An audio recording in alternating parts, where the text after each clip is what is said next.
Pandit Shri A Subbaiah Shastri ದತ್ತಿ ಉಪನ್ಯಾಸಕ್ಕೆ ನಾವೆಲ್ಲ ಸೇರಿದ್ದೀವಿ. ಇವತ್ತಿನ ವಿಷಯ ನೇಮಿಚಂದ್ರನ ಕಾವ್ಯಗಳು ಒಂದು ಪರಿಚಯ. ಇವತ್ತಿನ ಉಪನ್ಯಾಸಕರಾಗಿ ನಮ್ಮ ಮಧ್ಯೆ ಡಾಕ್ಟರ್ KR ಗಣೇಶ್ ಅವರು ಬಂದಿದ್ದಾರೆ. ಪಂಡಿತ ಎ ಸುಬ್ಬಯ್ಯ ಶಾಸ್ತ್ರಿಗಳು ಕಾರ್ಕಳ ತಾಲೂಕಿನ ಕೆರೆಬೆಸೆ ಗ್ರಾಮದ ಮೂಡು ಅರಮನೆ ದೇವಕುದುರೆ ಮತ್ತು ಮರುದೇವಿ ಅಮ್ಮನವರ 5ನೆಯ ಸುಪುತ್ರರಾಗಿ 1894ರಲ್ಲಿ ಜನಿಸಿದರು. ಆರಂಭದ ಶಿಕ್ಷಣ ಅಲ್ಲೇ ಸ್ಥಳೀಯ ಶಾಲೆಗಳಲ್ಲಾಯಿತು. ನಂತರ ಉನ್ನತ ಧಾರ್ಮಿಕ ಶಿಕ್ಷಣವನ್ನು ಉತ್ತರ ಭಾರತದ ಹಲವಾರು ಸಂಸ್ಕೃತ ವಿದ್ಯಾಪೀಠಗಳಲ್ಲಿ ಪಡೆದ ಅವರು ಬಂಗಾಳ, ಕಲ್ಕತ್ತಾದ ಸಂಸ್ಕೃತ ವಿಶ್ವವಿದ್ಯಾಲಯದಲ್ಲಿ ವ್ಯಾಸಂಗ ನಡೆಸಿ ನ್ಯಾಯ ತೀರ್ಥ, ನ್ಯಾಯಶಾಸ್ತ್ರಿ, ಸಾಹಿತ್ಯ ವಿಶಾರದ, ವ್ಯಾಕರಣ ವಿಶಾರದ, ಕಾವ್ಯತೀರ್ಥ ಮುಂತಾದ ಪದವಿಗಳನ್ನು ಪಡೆದರು. ಹಾಗಾಗಿ ಮೊದಲು ಏನು ಸುಬ್ಬಯ್ಯ ಹೆಗ್ಗಡೆ ಅವರ ಜನ್ಮನಾಮ ಇತ್ತು ಅದು ಹೋಗಿ ಸುಬ್ಬಯ್ಯ ಶಾಸ್ತ್ರಿ ಆಯಿತು.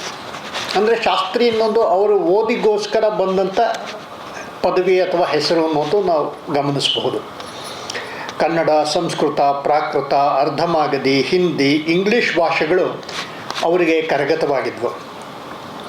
ಸಂಶೋಧನಾತ್ಮಕ ಬರವಣಿಗೆಗಳಲ್ಲಿ ತೊಡಗಿಕೊಂಡು ಜೈನಶಾಸ್ತ್ರ, ಸಾಹಿತ್ಯದಲ್ಲಿ ಗಂಭೀರ ಮತ್ತು ತಲಸ್ಪರ್ಶಿ ಅಧ್ಯಯನ ನಡೆಸಿದರು.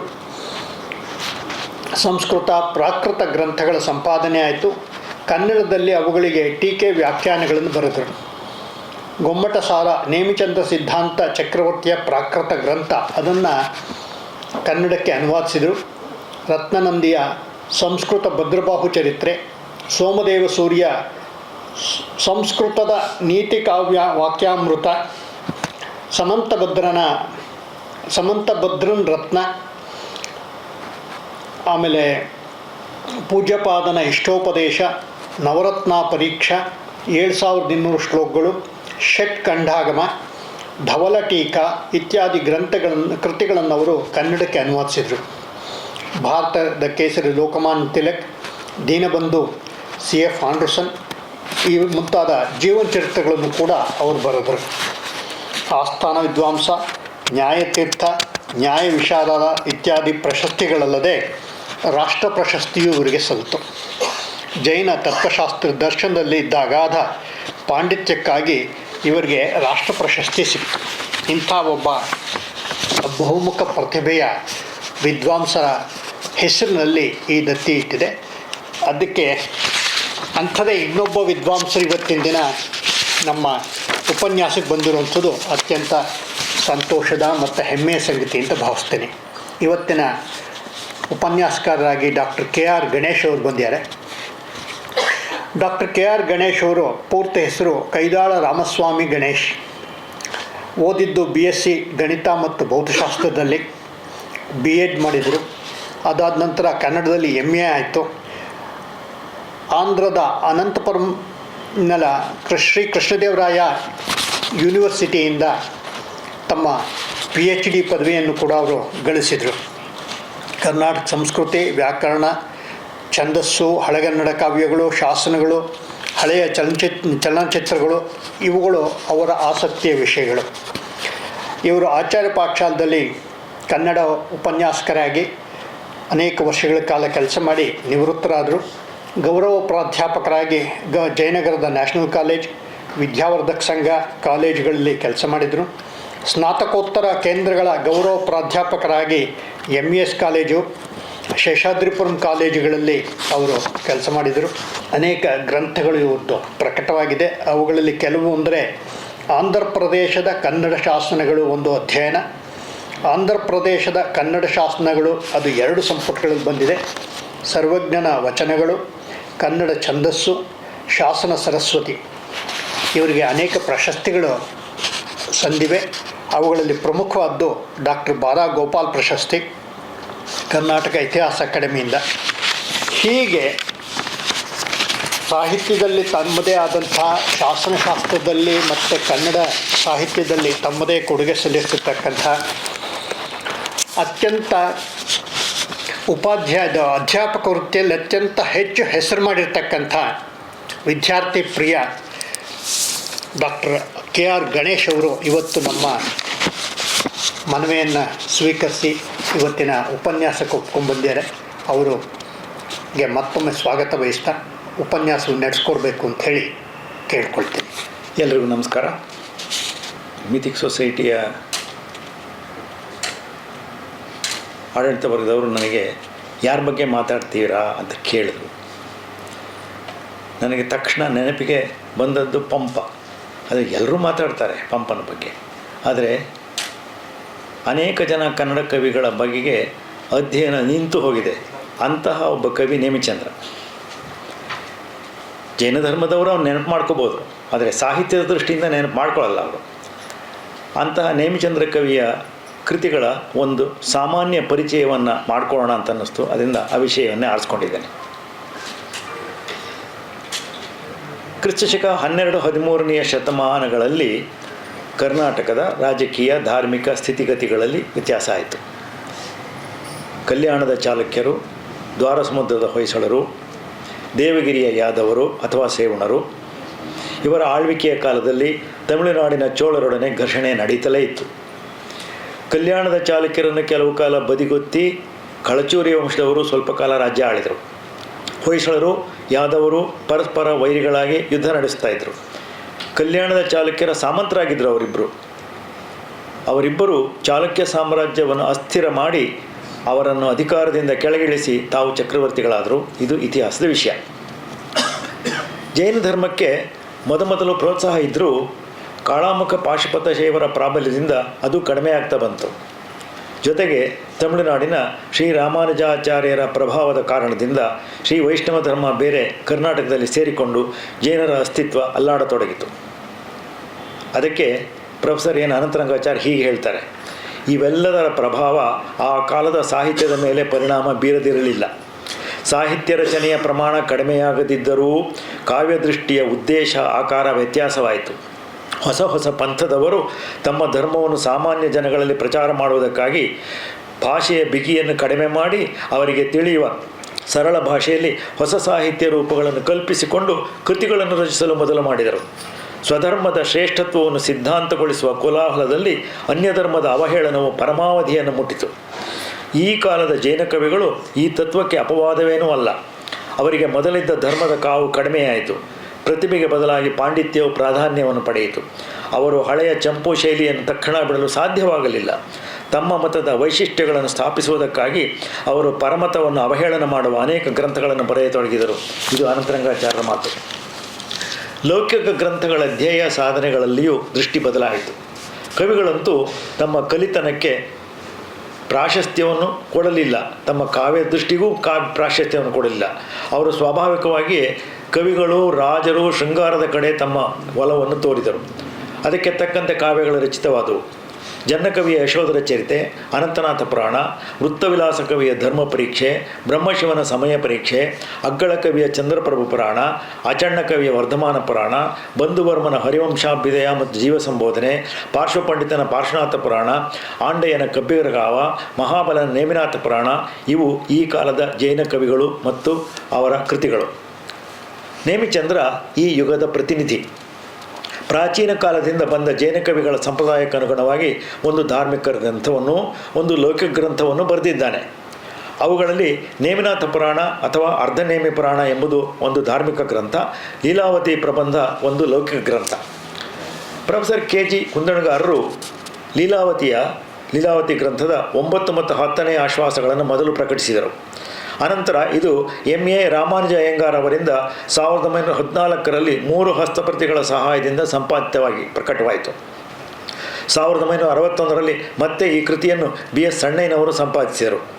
1968ರಲ್ಲಿ BS ಕುಲಕರ್ಣಿ ಅವರು ಸಂಪಾದಿಸಿ ಪ್ರಕಟಿಸಿದರು. 1966ರಲ್ಲಿ ವೆಂಕಟರಾಮಪ್ಪ ಮತ್ತು ದೇ ಜವರೇಗೌಡರು 3 ಹಸ್ತಪ್ರತಿಗಳ ಸಹಾಯದಿಂದ ಸಂಪಾದಿಸಿ ಪ್ರಕಟಿಸಿದರು. ಲೀಲಾವತಿ ಪ್ರಬಂಧದ ಕೊನೆಯಲ್ಲಿ ನೇಮಿಚಂದ್ರನು ತನ್ನ ಬಗ್ಗೆ ಹೀಗೆ ಹೇಳ್ಕೊತಾನೆ: ಅಂಬುದಿವೇಷ್ಟಿತ ಅವನಿಗೆ ಲಕ್ಷ್ಮಣದೇವನೇ ರಾಜನ್ಯೆಂದು, ಲೋಕಾಂಬಿಕೆ ಪುಣ್ಯವತಿ ಚಂದಲದೇವಿಯೇ ರಾಣಿ ಎಂದು, ಸೇವ್ಯಂ ಬುಧ ನೇಮಿಚಂದ್ರನೇ ಕವೀಂದ್ರಂ ಅಂತ. ಸಮುದ್ರದಿಂದ ಸುತ್ತುವರೆದಿರುವ ಭೂಮಿಗೆ ಲಕ್ಷ್ಮಣದೇವನೇ ರಾಜ, ಲೋಕಾಂಬಿಕೆಯಂತಿರುವ ಚಂದಲದೇವಿ ರಾಣಿ, ಅವರನ್ನು ಸೇವಿಸುತ್ತಿರುವ ಪಂಡಿತ ನೇಮಿಚಂದ್ರ ಕವೀಂದ್ರ ಅನ್ನೋದು ಆ ಮಾತಿನ ಅಭಿಪ್ರಾಯ. ಧರೆಯಂ ರಕ್ಷಿಸುತ್ತಿರ್ಕೆ ಲಕ್ಕಂಬರಿಸಂ ಲಕ್ಷ್ಮೀಧರೋರ್ವೀಶ್ವರಂ ಸಿರಿಯಂತೆ ಆತನ ತೋಳೊಳಿರ್ಕೆ ಸಂತತಂ ಶ್ರೀ ಚಂದ್ರಿಕಾದೇವಿ ಅಂತೇಳಿ ಲೀಲಾವತಿಯಲ್ಲಿ ಹೇಳ್ಕೊಂಡಿದ್ದಾನೆ. ಲಕ್ಷ್ಮೀಧರ ದೊರೆಯು ಲಕ್ಷ ವರ್ಷಗಳಷ್ಟು ಕಾಲ ಭೂಮಿಯನ್ನು ಪಾಲಿಸುತ್ತಿರಲು ಆತನ ತೋಳಿನಲ್ಲಿ ಚಂದ್ರಿಕಾದೇವಿ ಎಂದರೆ ರಾಣಿ ಚಂದಲದೇವಿ ಸತತವಾಗಿ ಲಕ್ಷ್ಮಿಯಂತೆ ನೆಲೆಸಿರಲಿ ಎಂದು ಹೇಳಿಕೊಂಡಿದ್ದಾನೆ. ಈ ಲಕ್ಷ್ಮೀಧರ ಯಾರು ಎಂದರೆ ಸವದತ್ತಿಯ ರಟ್ಟರಾಜನಾದ 3ನೇ ಕಾರ್ತವೀರ್ಯನ ಮಗ. ಇವನು ಕ್ರಿಸ್ತಶಕ 1170-1180ರಲ್ಲಿ ಇದ್ದವನು. ನೇಮಿಚಂದ್ರನು ಸಮಂತಭದ್ರ, ಅಕಳಂಕ, ಪೂಜ್ಯಪಾದರನ್ನು ಮಾತ್ರ ಸ್ತುತಿಸಿದ್ದಾನೆ. ಯಾವ ಪೂರ್ವ ಕನ್ನಡ ಕವಿಗಳನ್ನು ಸ್ತುತಿಸಿಲ್ಲ, ಹೆಸರಿಸಿಯೂ ಇಲ್ಲ. ಮಲ್ಲಿಕಾರ್ಜುನ ಕವಿಯ ಸೂಕ್ತಿ ಸುಧಾರಣದಲ್ಲಿ, ಕೇಶಿರಾಜನ ಶಬ್ದಮಣಿ ದರ್ಪಣದಲ್ಲಿ ನೇಮಿಚಂದ್ರನ ಕೃತಿಗಳಿಂದ ಪದ್ಯಗಳನ್ನು ಉದಾಹರಿಸಲಾಗಿದೆ. ಜನ್ನ ಕವಿಯು ತನ್ನ ಅನಂತನಾಥ ಪುರಾಣದಲ್ಲಿ ಕ್ರಿಸ್ತಶಕ 1209 ನೇಮಿಯ ದೇಸಿಯನ್ನು ನೆನೆಯುತ್ತಾನೆ. ಕ್ರಿಸ್ತಶಕ 1205ರಲ್ಲಿ ಪಾರ್ಶ್ವ ಪಂಡಿತ ತನ್ನ ಪಾರ್ಶ್ವನಾಥ ಪುರಾಣದಲ್ಲಿ ಅಮರ್ದಂ ಕರವ ನೇಮಿಚಂದ್ರ ಎಂದಿದ್ದಾನೆ. ಕಮಲಭವ ತನ್ನ ಶಾಂತೀಶ್ವರ ಪುರಾಣದಲ್ಲಿ 1235 ಬುಧ ನೇಮಿಚಂದ್ರ ಎಂದು ಹೊಗಳಿದ್ದಾನೆ. ವಿಜಯನಗರದ ದೊರೆಗಳ ಕಾಲದಲ್ಲಿದ್ದ ಮಧುರ ಕವಿ ಕ್ರಿಸ್ತಶಕ 1400 ತನ್ನ ಧರ್ಮನಾಥ ಪುರಾಣದಲ್ಲಿ ನೇಮಿ ಜನ್ನಮರ್ ಈರ್ವರೇ ಕರ್ನಾಟಕ ಕೃತಿಗೆ ಸೀಮಾಪುರುಷರ್ ಎಂದು ಹೊಗಳಿದ್ದಾನೆ. ದೊಡ್ಡೆಯ ಕವಿ ತನ್ನ ರಸರತ್ನಾಕರ ಕೃತಿಯಲ್ಲಿ ಕ್ರಿಸ್ತಶಕ ಸುಮಾರು 1550 ಹಾಗೂ ಬಾಹುಬಲಿ ಕವಿ ತನ್ನ ನಾಗಕುಮಾರ ಕಥೆ 1560 ಕೃತಿಗಳಲ್ಲಿ ನೇಮಿಚಂದ್ರನನ್ನು ಸ್ಮರಿಸಿದ್ದಾರೆ. ದೇವಚಂದ್ರ ಕವಿ ತನ್ನ ರಾಜಾವಳಿ ಕಥೆಯಲ್ಲಿ 1838 ನೇಮಿಚಂದ್ರನ ಲೀಲಾವತಿ ಕೃತಿಯನ್ನು ಹೊಗಳಿದ್ದಾನೆ. ಮೊದಲು ಲೀಲಾವತಿ ಕೃತಿಯ ಬಗ್ಗೆ ಒಂದಷ್ಟು ಪರಿಚಯವನ್ನು ಮಾಡಿಕೊಳ್ಳೋಣ. ಲೀಲಾವತಿ ಪ್ರಬಂಧ 14 ಆಶ್ವಾಸಗಳ ಲೀಲಾವತಿ ಪ್ರಬಂಧದ ಕಥಾವಸ್ತುವಿನ ಮೇಲೆ ಬಾಣಾಸುರಾಖ್ಯಾನ, ಭಾಸಕವಿಯ ಸ್ವಪ್ನವಾಸವದತ್ತ, ಬಾಣಕವಿಯ ಕಾದಂಬರಿ, ಕಾಳಿದಾಸನ ವಿಕ್ರಮ ಋಷಿಯ ಕೃತಿಗಳ ಪರಿಣಾಮವಾಗಿದೆ ಎಂದು ಶ್ರೀ ಕೆ.ಜಿ. ಕುಂದಣರವರು ಗುರುತಿಸಿದ್ದಾರೆ. ಆದರೆ ಈ ಎಲ್ಲ ಆಕರಗಳಿಗೂ ಮೂಲವಾಗಿ ಭಾರತೀಯ ಕಥನ ಸಾಮಗ್ರಿ ಇತ್ತೆಂದು ಗಮನಿಸಬೇಕು. ಭಾರತೀಯ ಕಥಾ ಪರಂಪರೆಯಲ್ಲಿ ಬಂದಿದ್ದ ಇದನ್ನು ಮೊದಲು ನಾವು ಕಾಣುವುದು ಸುಬಂಧು ಎಂಬ ಕವಿಯು ಸಂಸ್ಕೃತದಲ್ಲಿ ಬರೆದ ಒಂದು ಗದ್ಯಕಾವ್ಯ ವಾಸವದತ್ತೆ ಎಂಬ ಕೃತಿಯಲ್ಲಿ. Doctor BS. ಕುಲಕರ್ಣಿ ಅವರು ನೇಮಿಚಂದ್ರನ ಬಗ್ಗೆ ಒಂದು PhD ನಿಬಂಧವನ್ನು ರಚಿಸಿದ್ದಾರೆ. ಅದರಲ್ಲಿ ಸುಬಂಧುವಿನ ವಾಸವದತ್ತ ಕೃತಿಯ ಕಥಾ ಸಾರಾಂಶವನ್ನು ಬಹು ಸೊಗಸಾಗಿ ನೀಡಿದ್ದಾರೆ. ಹಾಗೆ ಲೀಲಾವತಿಯ ಕಥಾಸಾರವನ್ನು ಕೊಟ್ಟು ಕಥೆಯಲ್ಲಿ ಬರುವ ಪಾತ್ರಗಳ ಚಿತ್ರಣವನ್ನು ಮಾಡಿದ್ದಾರೆ. ಆರಂಭದಲ್ಲಿ ಕವಿಯು ನೇಮಿನಾಥ, ಮನ್ಮಥ, ಸಿದ್ಧ, ಸರಸ್ವತಿ ಇವರ ಸ್ತುತಿ ಮಾಡಿ ಸಮಂತಭದ್ರ, ಅಕಲಂಕ ದೇವ, ಪೂಜ್ಯಪಾದರನ್ನು ನೆನೆದು ಅವರ ಆ ಕವಿಗಳ ಅಸಾಧಾರಣ ಶಕ್ತಿಯನ್ನು ಕುರಿತು ಹೇಳಿದ್ದಾನೆ. ತನಗಿದ್ದ ಬಿರುದುಗಳನ್ನು ಕುಕವಿಗಳ ನಿಂದೆಯನ್ನು ಮಾಡಿದ್ದಾನೆ. ಇದು ಸಾಂಪ್ರದಾಯಿಕವಾದಂಥದ್ದು. ತನ್ನ ಕಾವ್ಯದ ಉದ್ದೇಶವನ್ನು ಹೀಗೆ ಹೇಳಿಕೊಂಡಿದ್ದಾನೆ. ಬೇರೆ ಯಾವ ಕವಿಗಳು ಹೀಗೆ ಹೇಳ್ಕೊಂಡಿಲ್ಲ. ಸ್ತ್ರೀ ರೂಪಮೇ ರೂಪಂ ಶೃಂಗಾಮಮೇ ರಸಂ ಅತುಳ ಸುರತ ಗಂಧಮೇ ಗಂಧಂ ಅಂತ. ಶೃಂಗಾರಸಕ್ಕೆ ಸಂದಣಿಸಿದ ಶೃಂಗಾರಮಂ ಕಾವ್ಯಬಂಧನದೊಳ್ ತಾಂ ಸೆರೆಗೆಯ್ದು ಮೇಮೆಯೊಳ್ ಕರ್ಣರಸಾಯನ ಮೇಲೆ ಪೇಳ್ದೇನ್ ಎಸೆ ಲೀಲಾವತಿಯಂ ಎಂದಿದ್ದಾನೆ. ತನ್ನ ಉದ್ದೇಶವನ್ನು ಸ್ಪಷ್ಟವಾಗಿ ಹೇಳ್ಕೊಂಡಿದ್ದಾನೆ. ವಿಭೂತಿಯನ್ನು ಬಳಿದುಕೊಂಡ ಭವಸಾರನಾದ ಮನ್ಮಥನನ್ನು ಆರ್ಭಟಿಸುತ್ತಿರುವ ಭೂತೇಶನಾದ ಶಿವನ ಶಕ್ತಿಯನ್ನು ಅರಿತಿದ್ದರೂ ನಾನು ಹೊಗಳುವುದಿಲ್ಲ ಅಂತಾನೆ. ಕೆಂಪನೆ ಉರಿಯ ಹಾಗೆ ಹಬ್ಬುವ ಗಟ್ಟಿಯ ಹಾಗೆ ವ್ಯಾಪಿಸಿ ಅಂತರಂಗವನ್ನು ಕಾಯಿಸಿ ಕಪಾಲಿಯಾದ ಶಿವನನ್ನು ಹಿಡಿದು ಅರ್ಧನಾರೀಶ್ವರನಾಗಿ ಮಾಡಿದ ಮನ್ಮಥನನ್ನು ಮಾತ್ರ ಹೊಗಳುತ್ತೇನೆ ಅಂತಾನೆ. ಅದರಿಂದ ಹೀಗೆ ಮನ್ಮಥನ ಸ್ತುತಿಯ ನಂತರ ಕಥೆಯನ್ನು ಪ್ರಾರಂಭಿಸ್ತಾನೆ. ಲೀಲಾವತಿಯ ಕಥೆಯನ್ನು ವಿಚಾರ ಮಾಡುವುದಕ್ಕೆ ಮೊದಲು ನೇಮಿಚಂದ್ರನು ಕಾವ್ಯಮೀಮಾಂಸೆಗೆ ಕೊಟ್ಟ ಕೊಡುಗೆಯನ್ನು ನಾವು ಗಮನಿಸಬೇಕು. ಆನಂದವರ್ಧನ ತನ್ನ ಕೃತಿಯಲ್ಲಿ ಅಪಾರೇ ಕಾವ್ಯ ಸಂಸಾರೇ ಕವಿರೇವ ಪ್ರಜಾಪತಿ ಯಥಾಸ್ಮೈ ರೋಚತೆ ವಿಶ್ವಂ ತಥಾಸ್ಮೈ ಪರಿವರ್ತತೆ. ಕಾವ್ಯ ಸಂಸಾರ ಅನ್ನೋದು ದೊಡ್ಡ ಪ್ರಪಂಚ. ಅದರಲ್ಲಿ ಬ್ರಹ್ಮನಾದವನು ಯಾರು ಅಂದರೆ ಕವಿಯೇ. ಅವನಿಗೆ ತನಗೆ ಲೋಕ ಯಾವ ರೀತಿ ರೋಚಕವಾಗಿ ಕಾಣುತ್ತೆ ಹಾಗೆ ಪರಿವರ್ತನೆ ಮಾಡಿ ನಮ್ಮ ಮುಂದೆ ಇಡ್ತಾನೆ ಅಂತ. ಆ ಮಾತಿಗೆ ತಕ್ಕಂತೆ ನೇಮಿಚಂದ್ರ ಒಂದು ಉದಾಹರಣೆಯನ್ನು ಬರ್ತಾನೆ. ಕಾವ್ಯಮೀಮಾಂಸೆಯನ್ನು ಓದುವ ಎಲ್ಲರಿಗೂ ಈ ಪದ್ಯ ಪರಿಚಿತವಾಗಿರುತ್ತೆ. ಕಟ್ಟುಗೆ ಕಟ್ಟದಿರಿಕೆ ಕಡಲಂ ಕಪಿಸಂತತಿ, ವಾಮನ ಕ್ರಮಂ ಮುಟ್ಟುಗೆ ಮುಟ್ಟದಿರಿಕೆ ಮುಗಿಲ, ಹರನಂ ನರನ್ ಒತ್ತಿ ಗಂಟಲಂ ಮೆಟ್ಟುಗೆ ಮೆಟ್ಟದಿರಿಕೆ. ಕವಿಗಳು ಕೃತಿಬಂಧದೊಳ್ಳಲ್ತೆ ಕಟ್ಟಿದರ್ ಮುಟ್ಟಿದರ್ ಒತ್ತಿ ಮೆಟ್ಟಿದರ್ ಅದೇ ಅಳವು ಅಗ್ಗಳಮೋ ಕವೀಂದ್ರರ ಅಂತ. ಸಮುದ್ರಕ್ಕೆ ಕಪಿಗಳು ಸೇತುವೆಯನ್ನು ಕಟ್ಟಿದರೋ ಕಟ್ಟಲಿಲ್ವೋ ಗೊತ್ತಿಲ್ಲ. ವಾಮನನಾಗಿದ್ದ ನಾರಾಯಣನು ತನ್ನ ಪುಟ್ಟ ಪಾದಗಳಿಂದ ಆಕಾಶವನ್ನು ಮುಟ್ಟು ಅಳೆದುಕೊಂಡನೋ ಇಲ್ಲವೋ ಗೊತ್ತಿಲ್ಲ. ಶಿವನ ಗಂಟಲನ್ನು ಅರ್ಜುನ ತನ್ನ ಕಾಲಿನಿಂದ ಒತ್ತಿದನೋ ಇಲ್ಲವೋ ಗೊತ್ತಿಲ್ಲ. ತಮ್ಮ ಕಾವ್ಯ ರಚನೆಯಲ್ಲಿ ಕವಿಗಳು ಮಾತ್ರ ಸೇತುವೆಯನ್ನು ಕಟ್ಟಿದರು, ನಾರಾಯಣ ಪಾದಗಳಿಂದ ಮೆಟ್ಟಿದನು ಮತ್ತು ತನ್ನ ಪಾದಗಳಿಂದ ಅಳೆದುಕೊಂಡನು ಎಂದು ಕವೀಂದ್ರರ ಶಕ್ತಿಯನ್ನು ಹೊಗಳುತ್ತಾನೆ. ಅದೆಷ್ಟು ಶ್ರೇಷ್ಠವಾದುದು ಎನ್ನುತ್ತಾನೆ ಕವಿ. ಅಂದ ರೋಚಕವಾದ ರೀತಿಯಲ್ಲಿ ಕಾವ್ಯದ ವಸ್ತುವನ್ನು ಬದಲಾಯಿಸಿ ನಮ್ಮ ಮುಂದೆ ಇಡ್ತಕ್ಕಂಥ ಕೆಲಸವನ್ನು ಮಾಡ್ತಾನೆ ಅಂತ ಅಲಂಕಾರಿಕರು ಹೇಳಿರುವ ಮಾತನ್ನು ನೇಮಿಚಂದ್ರ ತನ್ನ ಈ ಪದ್ಯದಲ್ಲಿ ಸೂಚಿಸಿದ್ದಾನೆ. ಸೇತು ಬಂಧವಾಗಲಿ, ವಾಮನನ ಅವತಾರದ ಕೆಲಸವಾಗಲಿ, ಶಿವ ಅರ್ಜುನರ ಯುದ್ಧದ ರೀತಿಯಾಗಲಿ ಅದ್ಭುತ ಸಂಗತಿಗಳು. ಅವುಗಳನ್ನು ನಡೆದಂತೆಯೇ ಕವಿಗಳು ಬಣ್ಣಿಸುತ್ತಾರೆ. ನಾವು ಅದನ್ನು ಒಪ್ಪಿಕೊಳ್ಳುತ್ತೇವೆ. ಅದು ಕವಿಯ ಒಂದು ಸಾಮರ್ಥ್ಯ. ಮರನೀಗುಂ ಮಣಿಯೀಗುಂ ಒಂದು ಪಶುವೀಗುಂ ಕೇಳಿಂ ಎಂದು ಓಳಿಯೋಳ್ ಪುರುಡಂ ಪುಟ್ಟಿಸಿ ಕಾವ್ಯಮಂ ಕೊನರಿಪರ್ ಕಲ್ಲಲ್ಲಿ ನಾರೆತ್ತುವರ್ ಮುರುಳಂ ಪೋ ಪುರುಳಾಗಿಪರ್ ಕಿವಿಗಳೊಳ್ ಪೀಶಮಂ ಪಿಂಡಲು ಉರ್ವರೆಯೋಳ್ ಸಂದ ಕವಿ ಪ್ರವೇಕರೇ ವಲಂ ಬಲ್ಲರ್ ಪೆರರ್ ಬಲ್ಲರೇ. ಕವಿಗಳ ಶಕ್ತಿ ಏನು ಅಂದರೆ ಕಲ್ಪವೃಕ್ಷ ಕೊಡುತ್ತದೆ, ಚಿಂತಾಮಣಿ ಕೊಡುತ್ತದೆ, ಕಾಮಧೇನು ಕೊಡುತ್ತದೆ ಎಂದು ಕ್ರಮವಾಗಿ ಮಾತ್ಸರ್ಯವನ್ನು ಹುಟ್ಟಿಸಿ ಕವಿಗಳು ಒಣಗಿದ ಕಡ್ಡಿಯನ್ನು ಚಿಗುರಿಸುತ್ತಾರೆ. ಕಲ್ಲಿನಲ್ಲಿ ನಾರನ್ನು ತೆಗೆಯುತ್ತಾರೆ, ಹುಚ್ಚನನ್ನು ಬುದ್ಧಿವಂತನನ್ನಾಗಿ ಮಾಡುತ್ತಾರೆ. ಸಹೃದಯರ ಕಿವಿಯಲ್ಲಿ ಅಮೃತವನ್ನು ಹಿಂಡಲು ಶ್ರೇಷ್ಠವಾದ ಕವಿಗಳಿಗೆ ಮಾತ್ರ ಸಾಧ್ಯ, ಬೇರೆಯವರಿಗೆ ಸಾಧ್ಯವಿಲ್ಲ ಎನ್ನುತ್ತಾನೆ ನೇಮಚಂದ್ರ. ಎಂಥವನ ಕಾವ್ಯಕ್ಕೆ ಬೆಲೆ ಎಂದರೆ ಸುಭಗ ಕವಿ ವೃಷಭ ಶುಭದ ಸ್ವಭಾವ ಸರಸ ಸಂಪ್ರಬಂಧ ಪಂದುರ ಗುಣ ಸೌರಭಮಂ ಪೊತ್ತೆಸಗುವ ವಾಗ್ವಿಭವ ಉಂಟಾದೊಳೆ ಅವನೇ ಸೇವ್ಯಂ ಜಗದೋಳು. ಇಷ್ಟೆಲ್ಲ ಇರಬೇಕಂತೆ ಕವಿಯ. ಸುಭಗ ಗುಣದ ಕವಿಯ ಶ್ರೇಷ್ಠತೆ, ಮಂಗಳಕರ ಸ್ವಭಾವ, ಸರಸ ಪ್ರಬಂಧದ ಮನೋಹರ ಗುಣ, ಸಂಭ್ರಮದಿಂದ ಕೂಡಿದ ವಾಕ್ ವೈಭವ ಕಾವ್ಯರಚನೆಯಲ್ಲಿ ಉಂಟಾದರೆ ಅಂತಹ ಕವಿ ಜಗತ್ತಿನಲ್ಲಿ ಹೆಸರು ಪಡೆಯುತ್ತಾನಂತೆ. ನೇಮಿನಾಥ ಪುರಾಣದಲ್ಲಿ ಅವನು ಹೀಗೆ ಹೇಳ್ಕೊತಾನೆ. ಕಮಲಕ್ಕೆ ಆವಗಮ್ಮಲ್ತು ಲಕ್ಷ್ಮಿಯ ಇರವು, ಹಾಸ್ಯಾಬ್ಜಕ್ಕೆ ಉಂಟು ಅಗ್ಗದ ಇಂಪಂ ಅಮರ್ದಿಂಗೆ ಒಚ್ಚತಮ್ಮಲ್ತು ಮತ್ತಿವರ ವಾಕ್ಪೀಯೂಷ ಪೂರಕಂ ಉಂಟು ಅಮರರಿಗೆ ಅರ್ಪಿತಮಲ್ತು ಸೌಖ್ಯಂ ಇವರಿ ಸಂಸೇವ್ಯ ಕಾವ್ಯಂಗಳಂ ಸಮಸಂದು ಆಲಿಸವರ್ಗಂ ಉಂಟು ಎನಿಪರ್ ಹೀಗೆ ಒಳ್ಪಂ ಕವೀಂದ್ರೋತ್ತಮರು. ಕಮಲ ಯಾವಾಗಲೂ ಲಕ್ಷ್ಮಿಯ ನಿವಾಸ ಆಗಿರುವುದಿಲ್ಲ, ಆದರೆ ಕವಿಗಳ ಮುಖಕಮಲ ಲಕ್ಷ್ಮಿ ಆವಾಸ್ಥಾನ. ಅಮೃತಕ್ಕೆ ಶ್ರೇಷ್ಠವಾದ ರುಚಿ ಯಾವಾಗಲೂ ಇರುವುದಿಲ್ಲ, ಕವಿಗಳ ವಾಕ್ಯೆಂಬ ಅಮೃತಕ್ಕೆ ಇರುತ್ತದೆ. ದೇವತೆಗಳಿಗೆ ಯಾವಾಗಲೂ ಸುಖ ಇರುವುದಿಲ್ಲ, ಕವಿಗಳು ಎಲ್ಲ ಸಂಸೇವ್ಯ ಕಾವ್ಯಗಳನ್ನು ಚೆನ್ನಾಗಿ ಕೇಳಿಸಿಕೊಳ್ಳುವವರಿಗೆ ಶಾಶ್ವತ ಸುಖ ಉಂಟು. ಇಂತಹ ಶ್ರೇಷ್ಠ ಕವೀಂದ್ರರು ತನಗೆ ಒಳ್ಳೆಯದನ್ನು ಮಾಡಲಿ ಎಂದು ಪ್ರಾರ್ಥಿಸಿಕೊಂಡಿದ್ದಾನೆ ನೇಮಿಚಂದ್ರ. ನೀರೊಳಗಣ ಪೆಣನಂತೆ ಓಲ್ ಆರ್ ಎಳೆವಡಂ ಉರುಳೆ ಒರಿದು ಪುರುಳಿಲ್ಲದ ಅಹಂಕಾರದೊಳೆ ಬಾತು ಬಲ್ಮೆಗೆ ಹಾರೈಸುವರ್ ಏಕೆ ಬಯಕೆ ಕವಿಗಳು ಕೆಲವರ್. ನೀರೊಳಗಿರುವ ಹೆಣದಂತೆ ಯಾರು ಎಳೆದರೂ ಉರುಳಾಡುವ ಅರ್ಥವಿಲ್ಲದ ಅಹಂಕಾರದಲ್ಲಿ ಊದಿಕೊಂಡಿದ್ದರೂ ಕೆಲವರು ಆಸೆ ಬರುಕ ಕವಿಗಳು ಕೀರ್ತಿಗೆ ಹಾರೈಸುತ್ತಾರೆ ಎಂದು ಕೆಲವು ಕವಿಗಳನ್ನು ಟೀಕಿಸಿದ್ದಾನೆ. ನೇಮಿನಾಥ ಪುರಾಣದಲ್ಲಿ ಅವನು ಹೇಳುವ ಒಂದು ವಿಚಾರ ಪ್ರಸಿದ್ಧವಾದದ್ದು. ಕಾವ್ಯಕ್ಕೆ ದುಡ್ಡು ಕೊಟ್ಟು ತಗೊಳ್ಳೋಕೆ ಸಾಧ್ಯವೇ ಅಂತ. ಬೆಲೆಯಿಂದಕ್ಕುಮೆ ಕೃತಿ ಗಾವಿಲ ಭುವನದ ಭಾಗ್ಯದಿಂದ ಮಕ್ಕು ನೋಳ್ಪಂ ಬೆಲೆಗೊಟ್ಟು ತಾರ ಮಧುವಂ ಮಲಯಾನಿಲನಂ ಮನೋಜನಂ ಕೌಮುದಿಯಂ. ಒಂದು ಕಾವ್ಯ ರಚನೆ ಬೆಲೆ ಕೊಡುವುದರಿಂದ ಆಗುವುದಿಲ್ಲ, ಲೋಕದ ಪುಣ್ಯದಿಂದ ರಚನೆಯಾಗುತ್ತದೆ. ನೋಡೋಣ, ಮಕರಂದವನ್ನು, ಮಲೆಯ ಪರ್ವತದ ಕಡೆಯಿಂದ ಬೀಸುವ ಗಾಳಿಯನ್ನು, ಮನ್ಮಥನನ್ನು, ಬೆಳದಿಂಗಳನ್ನು ಬೆಲೆ ಕೊಂಡುಕೊಂಡು ಬಾ ಎಂದು ನೇಮಚಂದ್ರ ಸವಾಲೆ ಎಸೆಯುತ್ತಾನೆ. ಇದು ಅವನ ಕಾವ್ಯ ರಚನೆಯ ಮನೋಸ್ಥಿತಿ. ಲೀಲಾವತಿ ಪ್ರಬಂಧದ ಕಥಾಸಾರ ಹೀಗಿದೆ.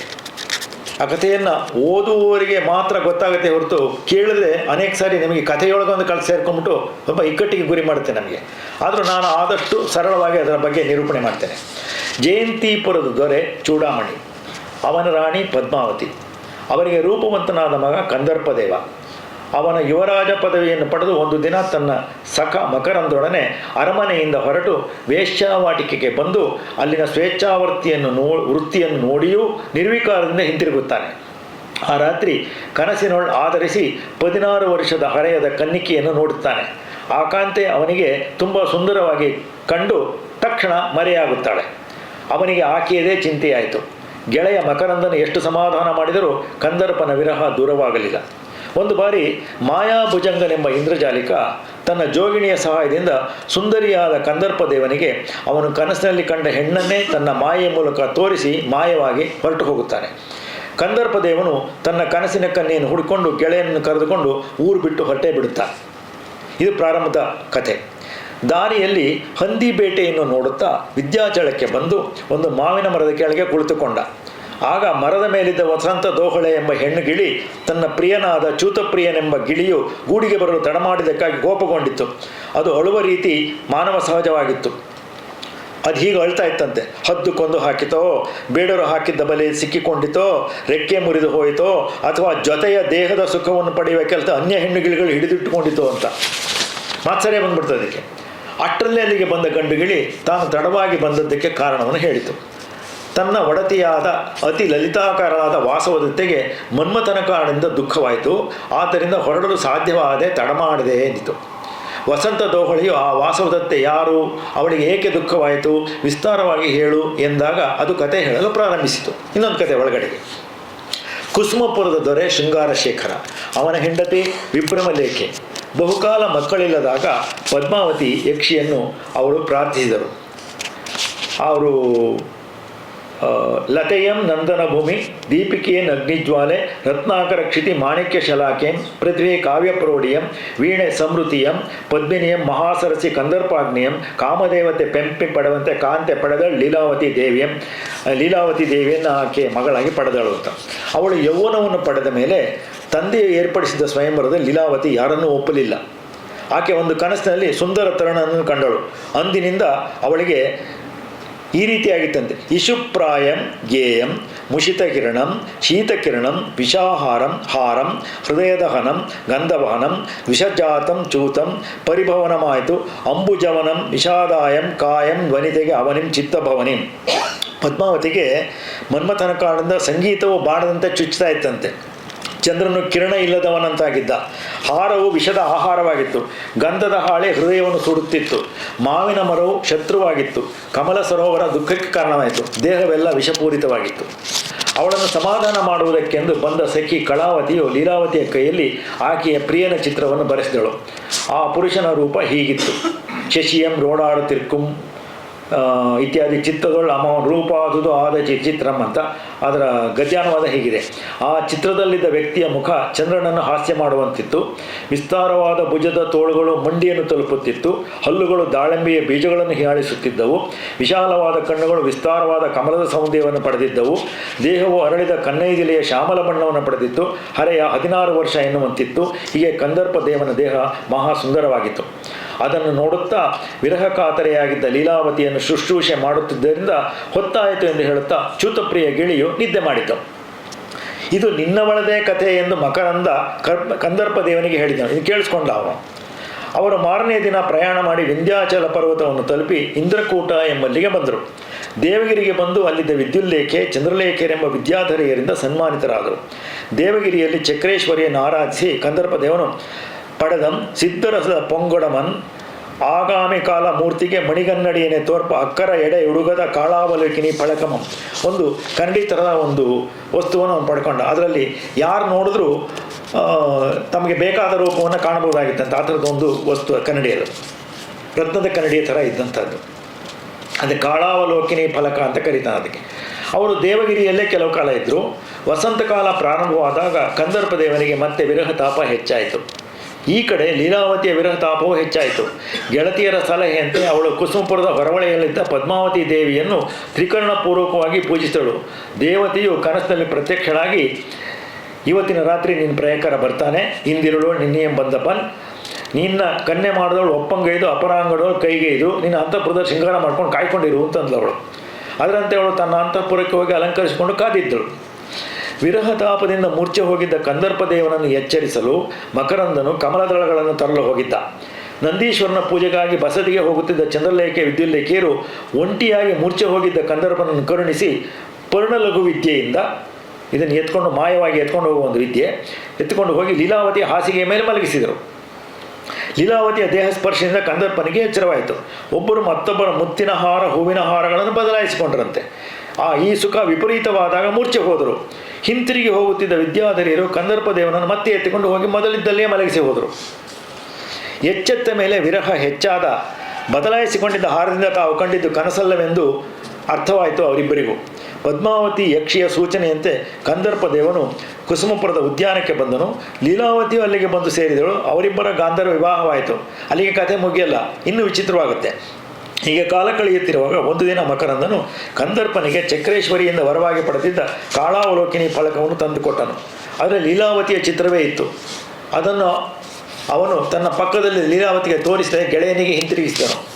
ಅದರಿಂದ ಅನುಮಾನಗೊಂಡ ಲೀಲಾವತಿ ಸಹಜವಾದದ್ದು ಮಕರಂದನಿಗೆ ಆ ಫಲಕವನ್ನು ಕಸಿಯಲು ಪ್ರಯತ್ನಿಸಿ ಮಕರಂದನಿಂದ ಅದರಲ್ಲಿ ತನ್ನ ಚಿತ್ರವನ್ನೇ ಕಂಡಳು. ತನ್ನ ನೆಳಲಂ ಮತ್ತೋರ್ವಳ ರೂಪಂ ಎಂದು ಅನುಮಾನಿಸಿ ಆ ಫಲಕವನ್ನು ಒಡೆದು ಹಾಕಿ ಬಾವಿಯಲ್ಲಿ ಬಿಸಾಡಿದಳು.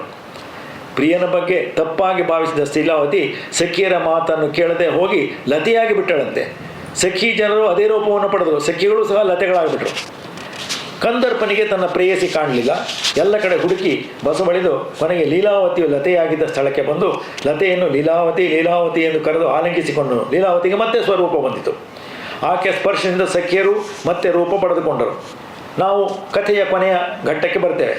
ಒಂದು ದಿನ ಲೀಲಾವತಿಯು ಸಂಜೆಗೆ ಸಂಬಂಧಿಸಿದ ಮಜ್ಜನಕ್ಕೆ ಹೋದ ಸಮಯ ಹೊರಗೆ ಮಲ್ಲಿಕಾ ಮಂಟಪದಿಂದ ಹೊರಟ ವಿಹಾರ ವಿನೋದದಿಂದ ಒಬ್ಬನೇ ಕಂದರ್ಪದೇವ ಬರುತ್ತಿದ್ದ. ಗಂಧಗಿರಿಗೆ ಒಡೆಯನಾದ ವಸಂತಶೇಖರನ ವಿದ್ಯಾಧರನ ಪ್ರಿಯೆ ಲಾವಣ್ಯ ವಿಭ್ರಮರೂಪ ಲೀಲಾವತಿಗೂ 4 ಬೆರಳು ಮಿಗಿಲಿನಿಸಿದ ಮದನ ಮಂಜರಿ ಎಂಬವಳು ಗಂಡನ ಕಣ್ಣು ತಪ್ಪಿಸಿ ಈ ಕಂದರ್ಪನ ಮೇಲೆ ಮೋಹಗೊಂಡು ಕಾಮಕಥೆಯಾಗಿ ಅವನನ್ನು ಹಿಡ್ಕೊಳ್ತಾನೆ. ಆದರೆ ಪಾಂಡ್ಬರ ಮಲ್ಲ ಅಂತೆ ಈ ಕಂದರ್ಪದೇವ ಎಂದು ವ್ಯಭಿಚಾರಿಗಳನ್ನೇ ಶಿಕ್ಷಿಸ್ತಕ್ಕಂಥವು. ಪುರುಷ ವ್ರತಕ್ಕೆ ಭಂಗಂ ಪರವಧುವಂ ನೋಡಿದಂದು ಅಳಿಪಿಂ ಪರಸುಂದರಿ ನೀನೆಂಬುದನ್ ಈ ಕಾತರತಿಯೇ ಪೇಳ್ದಪುದು ಪಿಂಗು ಪಾತಕ್ಕೆ ಬೇಗಂ ಅಂತೆ. ಪರಸ್ತ್ರೀಯನ್ನು ಆಸೆಯಿಂದ ನೋಡಿದರೆ ಪುರುಷ ವ್ರತಕ್ಕೆ ಭಂಗ ಬರುತ್ತದೆ. ನೀನು ಇನ್ನೊಬ್ಬರ ಹೆಣ್ಣು ಎನ್ನುವುದಕ್ಕೆ ನಿನ್ನ ನಡವಳಿಕೆಯಂದಿರು ಸೂಚಿತವಾಗದೆ ಪಾಪಿ ತೊಲಗು ಎಂದು ಆಕೆಯನ್ನು ತಿರಸ್ಕರಿಸಿದಂತೆ ಕಂದರ್ಪ. ಭಾರದ ಭೌಮಂ ಬರ್ಪರ್ ಕೂರಿಸಲ್ ಅಬಲೆಯರನ್ ಅವರೇ ಕೂರ್ತು ಎರಗಿದೊಡೆ ಆ ಭಾರಕ್ಕೆ ತಲೆಯನ್ ಊರುವರ್ ಆರುಂ ಪುರುಷರೇನೆ ಪೇಳ್ದು ಪಾತಕರೊಳರೆ ಅಂತ ಅವಳು ಬೈತಾಳೆ. ಹೆಣ್ಣಿನ ಪ್ರೀತಿಯನ್ನು ಪಡೆಯಲು ಪುರುಷರು ಅನೇಕ ಅವಸ್ಥೆಗಳನ್ನು ತಾಳ್ತಾರೆ. ಆದರೆ ಪ್ರೀತಿಯಿಂದ ಮೇಲೆ ಬಿದ್ದಾಗ ಆ ಭಾರಕ್ಕೆ ಭಾಗದ ಪಾಪಿ ಪುರುಷರು ಯಾರಾದರೂ ಇದ್ದಾರೆಯೇ ಎಂದು ಆಕೆ ಅವಳನ್ನು ಕೋಪಗೊಂಡು ತನ್ನ ವಿದ್ಯೆಯಿಂದ ಅವನನ್ನು ಕುರವಕ ಎಂಬ ಗಿಡವನ್ನಾಗಿ ಮಾಡಿಬಿಟ್ಲಂತೆ. ಲೀಲಾವತಿ ತನ್ನ ಪ್ರಿಯನನ್ನು ಎಲ್ಲ ಕಡೆ ಹುಡುಕಿದ್ಲು, ಗೊತ್ತಾಗಲಿಲ್ಲ. ಕೊನೆಗೆ ತನ್ನ ಜೀವವನ್ನು ಬಿಡಲು ನಿರ್ಧರಿಸಿದಳು. ಆದರೆ ಸಾಯುವುದಕ್ಕೆ ಮುಂಚೆ ಇದುವರೆಗೆ ಹೂ ಬಿಡುತ್ತಿದ್ದ ಕುರುಬಕಕ್ಕೆ ಪೂಜೆ ಮಾಡಿ ನಿನ್ನ ಇಷ್ಟವನ್ನು ನೀನು ಇಷ್ಟ ಬಂದಂತೆ ಮಾಡ್ಕೋ ಅಂತ ಹೇಳಿದಾಗ ಸಖಿಯರ ಮಾತನ್ನು ಒಪ್ಪಿ ಆ ವ್ರತವನ್ನು ಮಾಡಿದ್ದು. ಬಿದಿ ನಿನ್ನೊಳ್ ನೆರೆದಿರ್ಪ ಸೈಪನ್ ಎನಗೆ ಇಂತು ಈ ಮೇಯೋಳ್ ಆ ಪಾಪಿ ಮಾಡಿದನ್ ಅಲ್ಲಿ ಮರುಮೆಯೊಳಾದೊಳಂ ಎಲೆ ಪ್ರಾಣೇಶ ನೀಂ ಪಿಂಗದೆ ಇರ್ಪುದು ತಳ್ತು ಎನ್ನೊಡನೆ ಎಂದು ಮಾಡಿ ಮರಣಂ ಕಂದರ್ಪನಂ ಕಾಂತಭಾವದಿನ್ ಒಲ್ದು ಒಪ್ಪಿದೊಡೆ ಆದುದಾ ಕುರವಕಂ ಸೌಂದರ್ಯ ಸಂಕ್ರಂದನಂ. ಪಾಪಿಯಾದ ವಿಧಿಯು ಈ ಜನ್ಮದಲ್ಲಿ ಇನ್ನೆನ್ನು ಸೇರುವ ಪುಣ್ಯವನ್ನು ನೀಡಲಿಲ್ಲ. ಮುಂದಿನ ಜನ್ಮದಲ್ಲಾದರೂ ಆ ಆಲಿಂಗನ ಸಾಧ್ಯವಾಗಲಿ ಎಂದು ಆಕೆ ಪ್ರೀತಿಯಿಂದ ಕುರವಕವನ್ನು ಅಪ್ಪಿಕೊಂಡಳು. ಅದು ಆ ಕ್ಷಣ ಸುಂದರವಾದ ಇಂದ್ರನಂತೆ ರೂಪ ಪಡೆಯಿತು. ಇದನ್ನು ಕಂಡು ಸಖಿಯರು ಲೀಲಾವತಿಯನ್ನು ಹೊಗಳಿದರು. ಎಲ್ಲ ಸುಖವಾಗಿ ಮುಕ್ತಾಯವಾಯಿತು. ನೇಮಿಚಂದ್ರನ ಲೀಲಾವತಿಯ ಕೃತಿಯ ವಿಶೇಷ ಏನು? ಅದರ ಸಂಗ್ರಹವಾಗಿ ಅದರ ಕಥೆಯನ್ನು ಹೇಳಿದ್ದಾಯಿತು. ಅದು 10 ಗಂಟೆ ಆದರೂ ಮುಗಿಯೋದ ಕಥೆ. ಅದು ಅಷ್ಟು ದೊಡ್ಡ ಕಥೆ. ಮತ್ತು ಕಥೆಯೊಳಗೊಂದು ಕಥೆ ಇರೋದರಿಂದ ಅದನ್ನು ಓದುವಾಗ ಎಚ್ಚರಿಕೆಯಿಂದ ಓದಬೇಕಾಗುತ್ತೆ.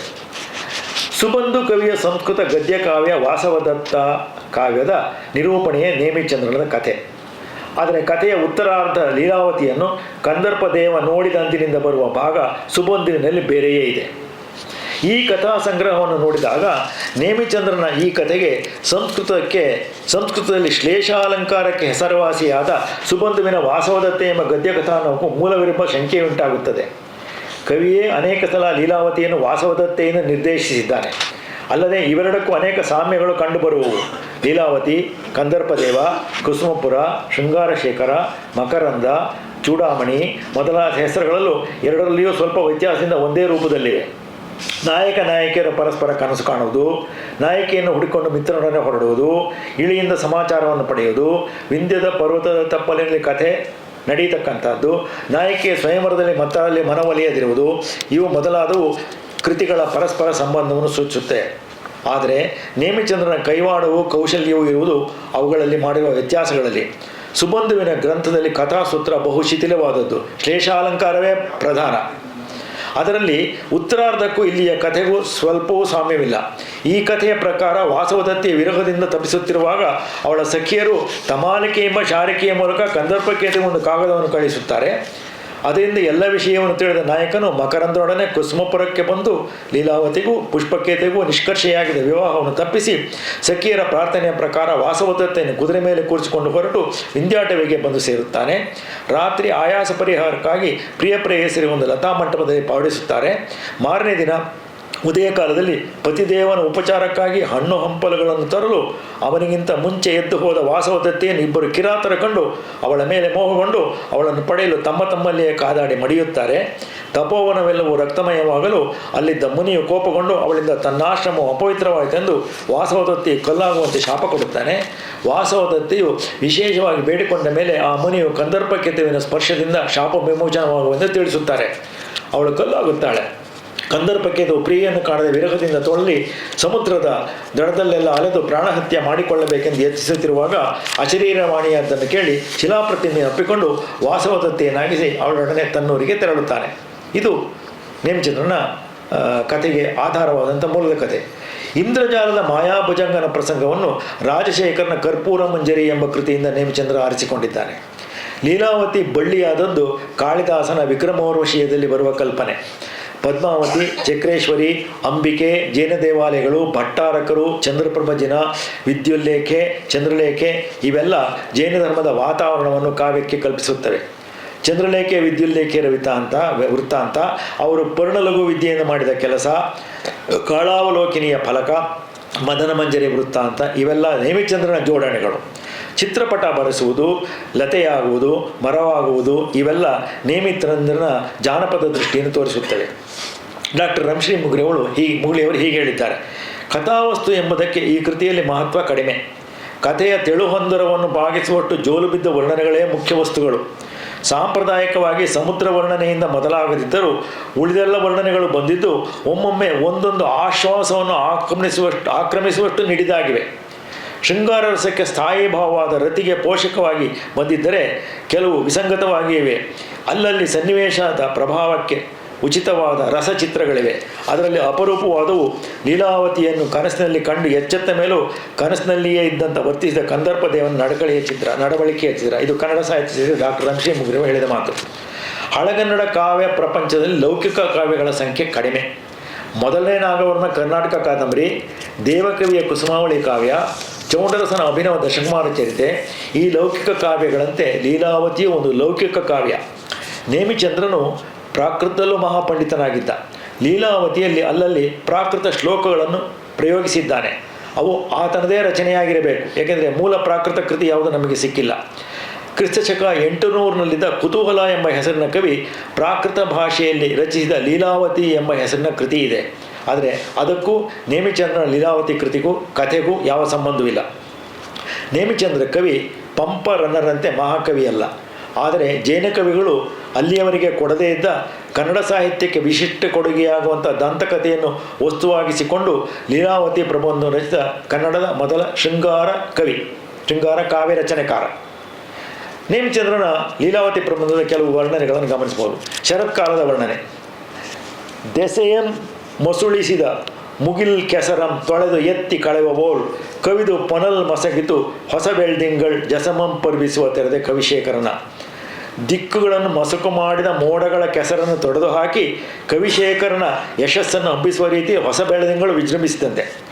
ಹೇಮಂತ ಋತುವಿನ ವರ್ಣನೆ: ಕರಿಣೀ ಪೇಚಕಮಂ ತುಡುಂಕದೆ ವನೇಭಂ ಕಾಮುಕರ್ ಕಾಮಿನಿ ಪರಿಬಂಬ ಸ್ಪೃಹರ ಆಸೆಗೆಯ್ಯರೆ ರಥ ವ್ಯಾಪಾರಮಂ ಪುಲ್ಲೆಯಂ ಹರಿಣಂಗಳ್ ನಡೆನೋಡಲಲ್ಲದೆ ಹಿಮ ವ್ಯಾಪಾರದ ಮಿಲ್ಗೆ ಕೈದರಲ್ ಏನಾರನೋ ಹೂವಿನಂಬು ತನಗೆ ಇಲ್ಲಾಗಿರ್ದನೋ ಮನ್ಮಥಂ.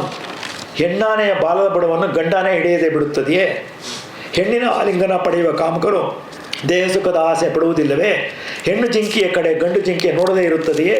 ಮಂಜಿನ ತಂಪಿನಿಂದಾಗಿ ಆ ಮನ್ಮಥನಿಗೆ ತನ್ನ ಬಿಲ್ಲಿಗೆ ಕೈಯನ್ನು ಒಡ್ಡಲು ಸಾಧ್ಯವಾಗುತ್ತಿಲ್ಲವೇ? ಅಥವಾ ಆತನ ಬಳಿ ಹೂವಿನ ಬಾಣಗಳೇ ಇಲ್ಲವಾಗಿದೆಯೇ ಅಂತ ಕವಿ ಆಶ್ಚರ್ಯಪಡ್ತಾನೆ. ವಸಂತ ಋತುವಿನ ವರ್ಣನೆಯ ಪದ್ಯ ಹೊಂದಿದೆ. ತಳಿರಂ ತಾಳ್ದಿ ಬಳಲ್ದು ಪೊತ್ತು ನನೆಯಂ ಪೂಗೊಂಚಲಂ ಪೇರಿ ಬಳ್ವಳರನ್ನು ಅಲ್ಲಾಡುವ ಭೃಂಗ ಕೋಕಿಳ ಶಿಖವ್ರಾತಂಗಳಿಂ ಬಳ್ಕುವ ಈ ಸೆಳೆಗೊಂಬಂ ಕೊನೆಗೊಂಬುಂ ಎಂತು ಪಳಭಾರಕ್ಕೆ ಆರ್ಪುಂ ಎಂದು ಆಂತೋಲ್ ಎಳಮಾವಂ ಮಳೆಯಾನಿಳಂ ಬಳಸಿಕೊಂಡಿದ್ದತ್ತು ಚೈತ್ರಾದಿಯಳು. ಚೈತ್ರ ಮಾಸದ ಪ್ರಾರಂಭದಲ್ಲಿ ಮರಗಳು, ಚಿಗುರನ್ನು ಹೊತ್ತು ಬಳಲುತ್ತಾ, ಮೊಗ್ಗನ್ನು ಹೂಗೊಂಚಲನ್ನು ಹೇರಿಕೊಂಡು ಬಲವಾಗಿ ಅಲ್ಲಾಡುತ್ತಾ, ದುಂಬಿ, ಕೋಗಿಲೆ, ಗಿಳಿಗಳ ಭಾರದಿಂದ ಸಮೂಹದಿಂದ ಬಳುಕುತ್ತಿರುವ ಚಿಕ್ಕ ರೆಂಬೆ ಕೊಂಬೆಗಳು ಈ ಹಣ್ಣುಗಳ ಭಾರವನ್ನು ಹೇಗೆ ಹೊರುತ್ತವೋ ಎಂಬಂತಿದ್ದ ಎಳೆಯ ಮಾವಿನ ಮರದ ಮೇಲೆ ಮಲಯಾನಿಲವೂ ನಿಧಾನವಾಗಿ ಬೀಸುತ್ತಿತ್ತು. ಒಂದು ಶ್ಲೇಷಾಲಂಕಾರದ ಪದ್ಯ. ಚಿರುದೊಳ್ ತಾರಾ ಕಪಾಲಂ ಪಳೆಯೆ ಕರಾಜಟಾಜೂಟಂ ಇಂಬಾಗೆ ಜೊನ್ನಂ ಸುರಸಿಂಧು ಸ್ತ್ರೋತಮಂ ಪೋಲ್ತಿರೆ ತೊಲಗೆ ತಮೋ ರಾಕ್ಷಸಂ ಚರ್ಮ ಚಿತ್ರಾಂಬರ ಖಂಡಂ ಕೂಡೆ ಕಾಮಂ ಕರಂ ಉರಿವಿನೆಗಂ ಮಂಡಳಂಗೊಂಡು ಪರ್ಬುತ್ತಿರೆ ಸಂಧ್ಯಾರಾಗಂ ನೇತ್ರಾನಲನ್ ಉದಯಿಸಿದಂ ಚಂದ್ರಾರ್ಧ ಚೂಡಂ. ತಲೆಯ ಮೇಲೆ ನಕ್ಷತ್ರಗಳು ಹೊಳೆಯುತ್ತಿರಲು, ಕಿರಣಗಳೆಂಬ ಜಟಗಳ ಸಮೂಹ ಚೆನ್ನಾಗಿರಲು, ಬೆಳದಿಂಗಳು ಗಂಗಾ ನದಿಯ ಪ್ರವಾಹವನ್ನು ಹೋಲುತ್ತಿರಲು, ಕತ್ತಲೆ ಎಂಬ ರಾಕ್ಷಸನ ದೂರ ಹೋಗುತ್ತಿರಲು, ಚರ್ಮದಂತಿರುವ ಸುಂದರವಾದ ಆಕಾಶ ಖಂಡದ ಜೊತೆಗೆ ಇಂದ್ರಿಯ ಸುಖದ ಆಸೆ ತೇಜೋವಲಯದಲ್ಲಿ ವಿಶೇಷವಾಗಿ ಹೆಚ್ಚಾಗುವಂತೆ ಸಂಧ್ಯಾರಾಗವು ಅಂದರೆ ಸಂಜೆಗಿಂತ ಹೆಚ್ಚಾಗುತ್ತಿರಲು, ಕಣ್ಣಿಗೆ ಬೆಂಕಿಯಂತಿರುವ ಚಂದ್ರನನ್ನು ಧರಿಸಿದ ಶಿವನಂತಿರುವ ಅರ್ಧಚಂದ್ರನು ಹುಟ್ಟಿದನು. ಕಣ್ಣಿನಲ್ಲಿ ಬೆಂಕಿ ಇರುವ ಆದರೆ ಚಂದ್ರನ ಧರಿಸಿದ ಶಿವನ ಶಿವನ ತಲೆಯ ಮೇಲೆ ಅರ್ಧಚಂದ್ರ ಹುಟ್ಟಿದ ಅಂತ ಕವಿ. ಇಲ್ಲಿ ಚಂದ್ರೋದಯವನ್ನು ಹೇಳುವಾಗ ನೇಮಿಚಂದ್ರನು ಶಿವನ ಕಪಾಲ, ಜಟೆ, ಗಂಗೆ, ಚರ್ಮಾಂಬರ, ಬೆಂಕಿ ಅಂತಿರುವ ಮೂರನೆಯ ಕಣ್ಣನ್ನು ಸೂಚಿಸಿದ್ದಾನೆ. ಪುಳಿಂದಿಯ ಚಿತ್ರ, ಬೇಟೆಗಾರ್ತಿಯ ಚಿತ್ರ. ನನೆವೆರ ಸುಟ್ಟು ಮಾಂದಳಿರನ್ ಒಪ್ಪಿರೆ ಕಾಡಲರಂ ತುರುಂಬಿ ಚಂದನದೊರಳಲ್ ಪೊಯ್ದು ಬಿದಿರಕ್ಕಿಯನ್ ಮುನ್ಮದ ದಂತದ ಒಂದು ಒನಕೆಯನ್ನು ಎತ್ತಿ ನುಂದನಿಯ ಸುವಿಯ ಗಾವರದೊಳ್ ತೊಡರ್ಚಿದ ಓಪನಿಗೆ ಪುಳಿಂದಿ ಪಾಡಿದಳು ಹೊರಲ್ದು ಗುಣಪ್ರಿಯನ ಅಲಂಕಮಾಲಯ. ಮೊಗ್ಗಿನ ಜೊತೆಯಲ್ಲಿ ಮಾವಿನ ಚಿಗುರನ್ನು ಉಟ್ಟು ಕಾಡು ಹೂಗಳನ್ನು ಮುಡಿದುಕೊಂಡು ಚಂದನದ ಒರಳಲ್ಲಿ ಬಿದಿರಕ್ಕಿಯನ್ನು ಹಾಕಿ ಮದದಾನೆಯ ದಂತದ ವನಕೆಯಿಂದ ಕುಟ್ಟುತ್ತಾ ನುಣುಪಾದ ಸುವಿಯ ಧ್ವನಿಯಲ್ಲಿ ಹಾಡು ಹೇಳುತ್ತಾ ಪ್ರಿಯನ ಬಿರುದಾವಳಿಗಳನ್ನು ಪುಳಿಂದಿಯೊಬ್ಬಳು ಪ್ರೀತಿಯಿಂದ ಹಾಡ್ತಾಳಂತೆ. ಒಂದು ಸಮಾಗಮದ ಚಿತ್ರ ಇದೆ. ಲತೆಯಂತಿದ್ದ ಲೀಲಾವತಿಯನ್ನು ಕಂದರ್ಪ ಅಲಗಿಸಿಕೊಂಡಾಗ ಆಗ ಲತೆಯಿಂದ ಲೀಲಾವತಿ ಮೂಡಿದ ಚಿತ್ರ. ಸಿತಪುಷ್ಪಂ ಸ್ಮಿತನೇತ್ರಮಾಯಿತು, ಎಳದರಿಳ್ ಬಾಯಾಯಿತು, ಬಿಣ್ಗೊಂಚಲು ಉನ್ನತ ವಕ್ಷೋರೋಹಮಾಯಿತು, ತುಂಬಿ ಕುರುಳಾಯಿತು, ಒಳ್ಗೊಂಬು ತೋಳಾಯಿತು, ತತ್ಲತೆ ಲೀಲಾವತಿಯಾಯಿತು. ಇದೇನು ಅಮೃತಮೋ ಘರ್ಮಾಂಬು ಆಲಿಂಗನಂ ಅಮೃತ ಸಂಜೀವನಮೋ ರಸಂಹರಣಮೋ ಶ್ರೀರೂಪ ಕಂದರ್ಪಣ ಅಂತ. ಬಿಳಿಯ ಹೂಗಳು ನಗುತ್ತಿರುವ ಕಣ್ಣುಗಳಾದವು, ಎಳೆಯ ಹೂಗಳು ಚಿಗುರು ಬಾಯಿಯಾಯಿತು, ದೊಡ್ಡ ದೊಡ್ಡ ಗೊಂಚಲುಗಳು ಉನ್ನತವಾದ ಮಲೆಗಳಾದವು, ದುಂಬಿಗಳು ಕಪ್ಪು ಕೂದಲಾದವು, ಸುಂದರವಾದ ಕೊಂಬೆಗಳು ತೋಳುಗಳಾದವು. ಹೀಗೆ ಬಳ್ಳಿಯೇ ಲೀಲಾವತಿ ಅಂತಾಯಿತು. ಇದೇನು ಬೆವರು ಅಮೃತವಾಯಿತೋ, ಆಲಿಂಗನವೇ ಜೀವ ನೀಡುವ ಸಂಜೀವನಿಯಾಯಿತೋ, ರೂಪಕಂದರ್ಪನ ಜೀವ ರಸವಾಯಿತು ಎನ್ನುವಂತಾಯಿತು ಎಂದು ಕವಿ ಚಿತ್ರಿಸುತ್ತಾನೆ. ಪಂಡಿತ ಸಹಜ ಪ್ರವೃತ್ತಿಯಿಂದ ತನ್ನ ಕಾವ್ಯವಸ್ತು ಶೃಂಗಾರಕ್ಕೆ ತಕ್ಕಂತೆ ವರ್ಣನೆಗಳನ್ನು ತಂದಿರುವ ನೇಮಿಚಂದ್ರನಿಗೆ ಕನ್ನಡ ಸಾಹಿತ್ಯ ಚರಿತ್ರೆಯಲ್ಲಿ ಸಾಮಾನ್ಯನಿಗೆ ಓದುಗರಿಂದ ಸಲ್ಲಬೇಕಾದ ಗೌರವ ಸಂದಿಲ್ಲ. ಸಂಗ್ರಹ ಮಾಡಿಯಾದರೂ ವಿಪ್ರಲಂಬ ಶೃಂಗಾರದ ವರ್ಣನೆಯ ಪದ್ಯಗಳನ್ನು ತೆಗೆದುಹಾಕುವುದರಿಂದಲೂ ನೇಮಿಚಂದ್ರನನ್ನು ಕನ್ನಡ ಕಾವ್ಯ ಪಠ್ಯಗಳಲ್ಲಿ ಸೇರಿಸಿಕೊಂಡು ಗೌರವಿಸುವುದು ಸೂಕ್ತ. ಇನ್ನೊಂದು ಅವನ ಕೃತಿ ನೇಮಿನಾಥ ಪುರಾಣ. ಇದು 22ನೆಯ ಜೈನ ತೀರ್ಥಂಕರನಾದ ನೇಮಿನಾಥ ಚರಿತೆಯ 8 ಆಶ್ವಾಸಗಳ ಕಾವ್ಯ. ಇದರಲ್ಲಿ ಜಿನವಂಶ, ಹರಿವಂಶ, ಕುರುವಂಶಗಳ ಕಥೆ ಇದೆ. ಜಿನನ ಪೂರ್ವ ಭವಾವಳಿಯ ಕಥೆ, ಪೂರ್ವಜನ್ಮದ ಕಥೆ, ಅವನ ಪಂಚಕಲ್ಯಾಣದ ಸಾಂಪ್ರದಾಯಿಕ ವರ್ಣನೆಯ ಜೊತೆಗೆ ಭಾಗವತದ ಕಥೆಯನ್ನು ಈ ಕೃತಿಯಲ್ಲಿ ಹೇಳಿದೆ. ಇದು ಅರ್ಧ ಮಾತ್ರ ದೊರೆತಿರುವುದರಿಂದ ಅರ್ಧನೇಮಿ ಪುರಾಣ ಎಂದು ಹೆಸರು ಪಡೆದಿದೆ. ಇದು ಕನ್ನಡ ಸಂಸ್ಕೃತಗಳಲ್ಲಿ ಹರಿವಂಶ ಅನ್ನುವ ಹೆಸರಿನ ಕೃತಿಗಳು ಬಂದಿದೆ. ಅದರಿಂದ ನೇಮಿನಾಥ ಪುರಾಣದ ಕಥೆಯನ್ನು ಜೈನರು ಬಹಳ ಹೆಚ್ಚು ಒಪ್ಕೊಂಡಿದ್ರು. ಯಾಕೆಂದರೆ ಅದರಲ್ಲಿ ಕೃಷ್ಣನ ಕಥೆಯೂ ಬಂದುಬಿಡುತ್ತೆ. 1914ರಲ್ಲಿ ಇದನ್ನು 3 ಹಸ್ತಪ್ರತಿಗಳ ಸಹಾಯದಿಂದ ಎಂ.ಎ. ರಾಮಾನುಜಯ್ಯಂಗಾರ್ ಅವರು ಪ್ರಕಟಿಸಿದರು. 1961ರಲ್ಲಿ 4 ಹಸ್ತಪ್ರತಿಗಳ ಸಹಾಯದಿಂದ ಬಿ.ಎಸ್. ಅಣ್ಣಯ್ಯನ ಅವರು ಪ್ರಕಟಿಸಿದರು.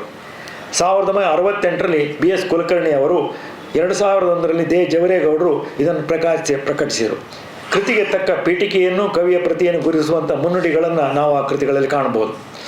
ನೇಮಿಚಂದ್ರನು ಹೀಗೆ ಹೇಳ್ಕೊತಾನೆ: ಎಂದೆಂದು ಪರಸೆ ಗುರುಜನಂ ಒಂದೊಂದನೇ ಪೊಗಳೆ ಬುಧಜನಂ ಜಿನಕಥೆಗಳು ಸಂಧಿಸಿ ವಸುದೇವಾಚ್ಯುತ ಕಂದರ್ಪರ ಕಥೆಗಳನ್ನು ವಿರಚಿಸುವೆನು.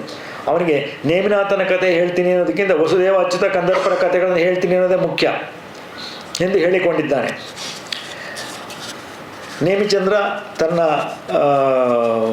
ನೇಮಿನಾಥ ಪುರಾಣದಲ್ಲಿ ಹೇಗೆ ಕೃಷ್ಣನ ಕಥೆಯನ್ನು ಅಂತರ್ಗತಗೊಳಿಸಿದ್ದಾನೆ, ವಿವರಣೆಗಳನ್ನು ನೋಡಬೇಕು ಅಂತ ಹೇಳಿದ್ರೆ ಡಾಕ್ಟರ್ ಟಿ ವಿ ವೆಂಕಟಾಚಲ ಶಾಸ್ತ್ರಿಗಳು ಬರೆದಿರುವ ನೇಮಿನಾಥ ಪುರಾಣಗಳ ತೌಲನಿಕ ಅಧ್ಯಯನ ಒಂದು ದೊಡ್ಡ ಗ್ರಂಥವನ್ನು ನಾವು ಓದಬೇಕು. ಅದನ್ನು ತುಂಬ ತಾಳ್ಮೆ ಬೇಕು ಅದನ್ನು ಓದಬೇಕಾದ್ರೆ. ಯಾಕೆಂದರೆ ಧಾರ್ಮಿಕವಾಗಿ ಜೈನ ಧರ್ಮದ ವಿಚಾರವನ್ನು ಹೇಳುವಾಗ ಮಧ್ಯೆ ಕೃಷ್ಣನ ಕಥೆಯನ್ನು ಅದರಲ್ಲಿ ಹೇಳಿರೋದನ್ನು ನಾವು ಗಮನಿಸ್ಬೋದು.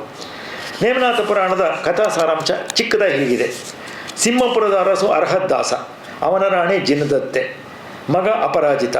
ವೈರಾಗ್ಯ ಬಂದಾಗ ಅರ್ಹದ್ದಾಸನ ಮಗನಿಗೆ ರಾಜ್ಯ ಒಪ್ಪಿಸಿ ಮೋಕ್ಷವನ್ನು ಪಡೆದ. ಅವನು ಹೇಳುವ ಕಥೆ ಹೀಗಿತ್ತು. ಈ ಉಪಲಬ್ಧಿಯವರ ಕಾವ್ಯ ಭಾಗದಲ್ಲಿ ನೇಮಿನಾಥನ ಹಿಂದಿನ ಜನ್ಮಗಳ ಕಥೆ, ವಾಸುದೇವ ಬಲರಾಮರ ಕಥೆ ಇದ್ದು, ಕೃಷ್ಣನು ಕಂಸನನ್ನು ಕೊಲ್ಲುವವರಿಗೆ ಮಾತ್ರ ನಮಗೆ ಇದೆ.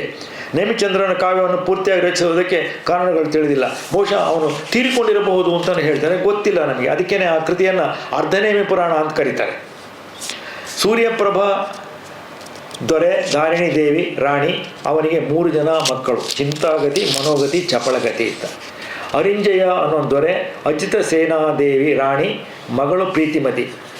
ಗಗನಗಮನ ಎಂಬ ಸ್ವಯಂವರ ಸ್ಪರ್ಧೆ ನಡೆಯುತ್ತೆ. ಚಿಂತಾಗತಿಯು ತನ್ನ ತಮ್ಮಂದಿರನ್ನು ಅದರಲ್ಲಿ ಆ ಸ್ಪರ್ಧೆಯಲ್ಲಿ ಸೋಲಿಸ್ತಾನೆ. ಆದರೆ ಪ್ರೀತಿಮತಿಯನ್ನು ತನ್ನ ತಮ್ಮಂದಿರಲ್ಲಿ ಒಬ್ಬನ ಲಗ್ನವಾಗುವಂತ ಹೇಳ್ತಾನೆ. ಅವಳು ಒಪ್ಪದೆ ದೀಕ್ಷೆ ಪಡೆದು ಬಿಡ್ತಾಳೆ, ಜೈನ ದೀಕ್ಷೆ ಪಡೆದ. ಚಿಂತಾಗತಿ ಮತ್ತು ಅವನ ಸಹೋದರರು ದೀಕ್ಷೆ ಪಡೆಯುತ್ತಾರೆ. ನಂತರ ಮುಂದಿನ ಜನ್ಮದಲ್ಲಿ ಸಾಮಾನಿಕ ದೇವರಾಗಿ ಹುಟ್ಟುತ್ತಾರೆ. ಅದು ಜೈನ ಧರ್ಮದ ವಿಚಾರಗಳಾದ, ಅದನ್ನು ವಿವರಣೆಗಳು ಹೋಗಲ್ಲ. ಅನಂತರ ಗಗನವಲ್ಲಭಪುರದ ದೊರೆ ಗಗನಚಂದ್ರ ಮಹಾರಾಜನಿಗೂ ಗಗನ ಸೌಂದರಿ ಮಹಾರಾಣಿಗೂ ಅಮಿತಗಾಮಿ ಅಮಿತ ತೇಜನ ಮಕ್ಕಳಾಗಿ ಹುಟ್ಟುತ್ತಾರೆ. ಅವರು ತಮ್ಮ ಅಣ್ಣ ಚಿಂತಾಗತಿ ಎಲ್ಲಿದ್ದಾನೆ ಅಂತ ಕೇಳ್ತಾರೆ ಅವರು ಮುಂದಿನ ಜನ್ಮದಲ್ಲಿ. ಆಗ ಅವನು ಮುಂದಿನ ಜನ್ಮದಲ್ಲಿ ಸಿಂಹಪುರದಲ್ಲಿ ಅಪರಾಜಿತ ಎಂಬ ಹೆಸರು ರಾಜ್ಯಭಾರ ಮಾಡುತ್ತಿದ್ದಾನೆ ಎಂದು ತಿಳಿದುಕೊಳ್ಳುತ್ತಾರೆ. ಅವನಿಗೆ ಆಗಲೇ ಆಯಸ್ಸು ಮುಗಿತಾ ಬಂದಿರುತ್ತೆ. ಚಿಂತಾಗತಿಯ ಬಳಿಗೆ ಹೋಗಿ ಈ ತಮ್ಮಂದಿರಿಬ್ಬರು ಅವನಿಗೆ ವೈರಾಗ್ಯವನ್ನು ಬೋಧಿಸಿ ತಪಸ್ಸಿಗೆ ಹೋಗುವಂತೆ ಮಾಡುತ್ತಾರೆ. ಅಪರಾಜಿತನು ತನ್ನ ಮಗ ಪ್ರೀತಿಂಕರನಿಗೆ ಪಟ್ಟವನ್ನು ಕಟ್ಟಿ ದೀಕ್ಷೆ ಪಡೆದು ಸನ್ಯಾಸನ ವ್ರತದಿಂದ ಪ್ರಾಣವನ್ನು ತೊರೆಯುತ್ತಾನೆ. ಮುಂದಿನ ಜನ್ಮದಲ್ಲಿ ಹಸ್ತಿನಾಪುರದ ಚಂದ್ರ ಮಹಾರಾಜನಿಗೂ ಶ್ರೀಮತಿ ಎಂಬ ರಾಣಿಗೂ ಪ್ರತಿಷ್ಠಾ ಎಂಬ ಮಗನಾಗಿ ಹುಟ್ಟುತ್ತಾನೆ. ಆಮೇಲೆ ಅಹಮಿಂದ್ರನಾಗುತ್ತಾನೆ. ಅಹಮಿಂದ್ರ ನಂತರ ಅವನ ಮಗ ನೇಮಿನಾಥನೇ 22ನೇ ತೀರ್ಥಂಕರನಾಗುವ ನೇಮಿನಾಥ. ಈ ತೀರ್ಥಂಕರನು ಹುಟ್ಟಿದ ವಂಶವೇ ಹರಿವಂಶ. ಅದು ಕೃಷ್ಣನು ಹುಟ್ಟಿದ ವಂಶವೂ ಹೌದು. ಹಸ್ತಿನಾವತಿಯ ಕುರುವಂಶದ ಪಾಂಡು, ಹರಿವಂಶಕ್ಕೆ ಸೇರಿದ ಕುಂತಿಯ ಕಥೆಯು ನೇಮಿನಾಥ ಪುರಾಣದ ಸ್ವಾರಸ್ಯಕರವಾದ ಭಾಗ. ಹರಿವಂಶದ ವಿವರದ ಭಾಗದಲ್ಲಿ ಕೃಷ್ಣನ ಜನನ, ಬಾಲ್ಯ, ಪೂತನಿಯ ಸಂಹಾರ, ಕಾಳಿಂಗ ಮರ್ದನ, ಚಾಣೂರಮಲ್ಲರನ ಹೋರಾಟ, ಕೈಟಭ ಎನ್ನುವ ಆನೆಯನ್ನು ಕೊಂದದ್ದು, ಇವೆಲ್ಲದರ ವರ್ಣನೆ ಸುಂದರವಾಗಿ ಬಂದಿದೆ. ಆದರೆ ಕೃಷ್ಣ ಕಂಸರ ಯುದ್ಧವನ್ನು ಒಂದೇ ಒಂದು ಪದ್ಯದಲ್ಲಿ ಕವಿ ಮುಗಿಸಿದ್ದಾನೆ. ಬಹುಶಃ ಅವನ ಕೊನೆಗಾಲ ಅಂತ ಕಾಣುತ್ತೆ. ಆದ್ದರಿಂದ ಕಾವ್ಯವೂ ಮುಗಿದು ಹೋಗಿದೆ, ಅವನ ಕಾವ್ಯದ ಭಾಗವೂ ಅಲ್ಲಿಗೆ ಹೆಚ್ಚು ಕಡಿಮೆ ಮುಗಿಯುತ್ತೆ. ನೇಮಿಚಂದ್ರನು ಅವನು ಏನು ವಿಶೇಷ ಅಂದರೆ ಕರ್ಣಪಾರಿಯನು ನೇಮಿನಾಥ ಪುರಾಣ ಅಂತ ಇವನಿಗಿಂತ ಮುಂಚೆ ಬರೆದಿದ್ದಾನೆ. ಅದರಲ್ಲಿ ತೀರ್ಥಂಕರನ ಭಾವಾವಳಿಯ ಬೇರೆ ಬೇರೆ ಜನ್ಮಗಳ ವಿಚಾರ ತುಂಬ ಜಾಸ್ತಿ ಇದೆ. ಅದನ್ನ ಕರ್ಣಪಾರಿಯನ ನೇಮಿನಾಥ ಪುರಾಣ ಓದಬೇಕಾದ್ರೆ ತುಂಬ ತಾಳ್ಮೆ ಬೇಕು. ಆ ಭಾಗದಲ್ಲಿ ನೇಮಿಚಂದ್ರ ಕವಿ ಪಾಂಡಿತ್ಯ ಪ್ರದರ್ಶನ ನಡೆದಿದೆ ಹೊರತು ಭಾವಾವಳಿಯ ವಿಚಾರಗಳನ್ನು ಹೇಳಿಲ್ಲ. ಕೃಷ್ಣನ ಕಥೆಯನ್ನು ಹೇಳುವಾಗ ಕವಿ ಅನೇಕ ಸುಂದರ ರಚನೆಗಳನ್ನು ನೀಡಿದ್ದಾನೆ. ಕೆಲವು ಉದಾಹರಣೆಗಳನ್ನು ಮಾತ್ರ ಇಲ್ಲಿ ಗಮನಿಸಬಹುದು. ನಾನು ನೇಮಿನಾಥನ ಉಳಿದ ಭಾಗಗಳನ್ನು ಹೇಳೋದಕ್ಕೆ ಹೋಗಲ್ಲ. ಯಾಕೆಂದರೆ ತುಂಬ ಕ್ಲಿಷ್ಟವಾದಂಥ ಭಾಗಗಳು ಅವುಗಳನ್ನು ನಾವು ಕಾವ್ಯ ಭಾಗಗಳನ್ನು ಓದುವಾಗ ಅರ್ಥ ಮಾಡ್ಕೊಳ್ಬೇಕು ಅನ್ನೋ ಒಂದು ಭಾಷಣದಲ್ಲಿ ಹೇಳೋದು ಕಷ್ಟ. ಅದನ್ನು ನಾನು ಮುಖ್ಯವಾದಂಥ ಕೆಲವು ವಿಚಾರಗಳನ್ನು ಮಾತ್ರ ಹೇಳ್ತೀನಿ. ಅದೇ ವಾಮನಾವತಾರದ ಪ್ರಸಂಗ ಎಲ್ರಿಗೂ ಗೊತ್ತಿರುವಂಥದ್ದು. ವಾಮನನಾಗಿ ಬಂದಂಥ ಅವನು ತ್ರಿವಿಕ್ರಮನಾಗಿ 3 ಹೆಜ್ಜೆಯನ್ನು ಅಳೆದು ಬಲಿಚಕ್ರವರ್ತಿಯನ್ನು ಪಾತಾಳಕ್ಕೆ ತಳ್ಳಿದ ಅಂತ. ವಾಮನ ಬರ್ತಾನೆ. ಬಂದವನು ಯಮಗೆ ಕುಳ್ಳಿರ್ದು ಅನುಷ್ಠಾನ ಮಾಡಲ್ತಕ್ಕ ಅನಿತನ್ ಎಮ್ಮ ಕುತ್ತಡಿಯೋಳು 3 ಅಡಿ ನೆಲ ನೀವುದು, ನನ್ನ ಚಿಕ್ಕ ಪಾದದಲ್ಲಿ 3 ಅಡಿ ನೆಲವನ್ನು ಕೊಡುವ ಅಂತೇಳಿ ಬಲಿಯನ್ನು ಕೇಳ್ತಾನೆ. ಆಗ ಅವನು ತಾಳಿದ ತ್ರಿವಿಕ್ರಮವನ್ನು ಕೊಟ್ಬಿಡ್ತಾನೆ, ತಗೋ ಅಂತೇಳಿ. ತ್ರಿವಿಕ್ರಮಾವತಾರವನ್ನು ಕವಿ ಬಣ್ಣಿಸುವ ರೀತಿ ಹೀಗಿದೆ. ಒಟು ಮರದುದ್ದವಾದನ್, ಅನಿತಲ್ಲದೊಡೆ ಇತ್ತಲೆ ಯುದ್ಧವಾದನ್, ಅಕ್ಕಟ ಮದಿಲುದ್ದವಾದನ್, ಇವನಾವನು ಪೆರ್ಮರದ ಉದ್ದವಾದನ್, ಇಂತುಡು ಗಿರಿಯುದ್ಧವಾದ, ಇದು ವಿಸ್ಮಯಂ, ಆ ಮುಗಿಲುದ್ದವಾದನೋ ವಟಮಟಿಗಂ ದಿಟಕ್ಕೆ ಎನೆ ಕರಂ ಬಳೆದಂ ಮನದಂತೆ ವಾಮನಂ. ಮರದುದ್ದವಾದ್ನೋ, 2 ತಲೆ 2ರಷ್ಟು ಉದ್ದವಾದ್ನೋ, ಗೋಡೆಯಷ್ಟು ಉದ್ದವಾದ್ನೋ, ಅಥವಾ ಮರದಷ್ಟು ಉದ್ದವಾದ್ನೋ, ಬೆಟ್ಟದಷ್ಟು ಉದ್ದವಾದ್ನೋ, ಆಕಾಶದಷ್ಟು ಉದ್ದವಾದ್ನೋ ಗೊತ್ತಾಗ್ಲಿವಲ್ಲಪ್ಪ, ಇವನು ಮೋಸಗಾರ ಅಂತ ಹೇಳುವಂತೆ ಜನ ಅನ್ಕೊಳ್ತಾ ಇದ್ದಂತೆ ಮನಸ್ಸಿನಂತೆ ವಾಮನ ಬೆಳೆದ್ಬಿಟ್ನಂತೆ ಅಂತಾನೆ. ಆ ತ್ರಿವಿಕ್ರಮನ ರೂಪ ಹೇಗಿತ್ತು? ಇವನು ಬೆಳೆದು ನಿಂತ್ಕೊಂಡಿದ್ದಾನೆ, ಹೇಗಿತ್ತು? ಮರನ ಮುಟ್ಟಿದನಿಲ್ಲ, ಮೇಘಕಟೆಯೊಳ್ ಕಾಲ್ ಕೋದನ್ ಇಲ್ಲ ಇಲ್ಲ, ಭೂಧರಮಂ ದಾಂಟಿದನ್ ಇಲ್ಲ, ಬಾಂದರೆಯೊಳ್ ಇಟ್ಟಂ ಕಾಲನ್ ಇಲ್ಲ ಇಲ್ಲ, ಭಾಸ್ಕರನಂ ಮಾಯದ ಮಾಣಿಸು ಎಂದೊಡೆ ಮಾಯದ ಮಾಣಿಸೆಂಡೊಡೆದನ್ ಆ ಇಲ್ಲ ಎಂಬಿನಂ ನೀಡಿದಂ ತರದಿಂ ಪಾದವನ್ ಉರ್ವಿಂ ಕೊರ್ವಿಂ ಬಲಿಯಂ ಗೆಲ್ವ ಮನಂ ವಾಮನಂ. ಮರ ಮುಟ್ಲಿಲ್ಲ, ಆಕಾಶ ಮುಟ್ಲಿಲ್ಲ, ಭೂಮಿಯನ್ನು ಮುಟ್ಲಿಲ್ಲ, ಗಂಗೆಯನ್ನು ಮುಟ್ಲಿಲ್ಲ, ಸೂರ್ಯನನ್ನು ಮುಟ್ಲಿಲ್ಲ. ಸೂರ್ಯನನ್ನು ಒಂದು ಮಾಯದ ಚೆಂಡು ಅನ್ನುವಂತೆ ಒದಿಯುವ ಕಾಲ